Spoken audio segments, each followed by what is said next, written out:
রংপুরে জিলা স্কুলের সাবেক শিক্ষক ও তার পরিবারের 4 সদস্যের মরদেহ উদ্ধারের ঘটনায় ব্রিফ করছে রংপুর মেট্রোপলিটন পুলিশ। যুক্ত হচ্ছে ব্রিফিংয়ে। অনুমান করেছিলাম স্বর্ণের কাজে অভিজ্ঞ হয়তো কেউ থাকতে পারে। আমাদের সেই অনুমানটা সঠিক হয়, সিদ্ধার্থ স্বর্ণের কাজে অভিজ্ঞ।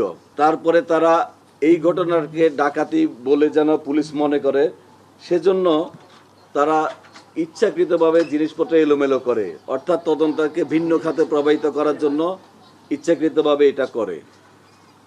দুপুরের দিকে তারা এখান থেকে বের হয়ে যায়। বের হয়ে যাওয়ার আগে সেই বাসায় 2টা ফোন ছিল। ফোনগুলো তারা ডিটারজেন্ট দিয়ে বালতিতে ভিজিয়ে রাখে, ফোনে যেন কোনো ফিঙ্গারপ্রিন্ট না থাকে। তারা বলেছে তাদের স্বীকারোক্তি অনুযায়ী ফিঙ্গারপ্রিন্ট যেন না থাকে, সেই উদ্দেশ্যে তারা এটা পানিতে ভিজিয়ে রাখে। বৃহস্পতিবার দিবাগত রাত্রে, অর্থাৎ শুক্রবার ভোর রাত থেকে শুরু হয়ে এই ঘটনাটা তারা সারাদিন ঘটায়।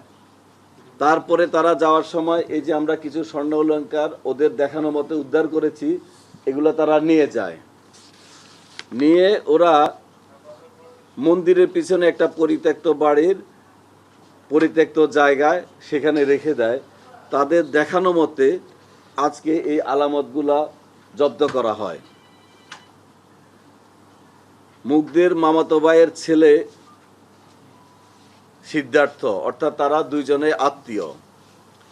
আর এই ঘটনা ঘটানোর আগে তারা একটা বাসায় বসে ইয়াবা সেবন করে, সেটা হলো সীমান্তের বাসায়।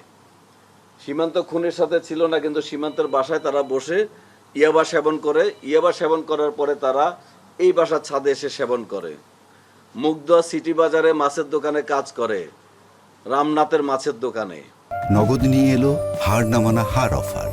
সর্বনিম্ন 10,000 টাকা রেমিটেন্স নগদে পাঠালে থাকছে স্বর্ণের হার জেতার সুযোগ।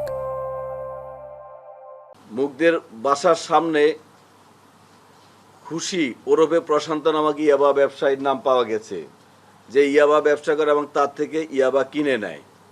প্রতি পিস 350 টাকা ধরে তারা ইয়াবা কিনে, এবং যে বিল্ডিংটার উপর দিয়ে তারা ওখানে যাওয়া আসা করে, সেই বিল্ডিং হলো দেবুদের বিল্ডিংয়ের উপর দিয়ে যাওয়া আসা করে।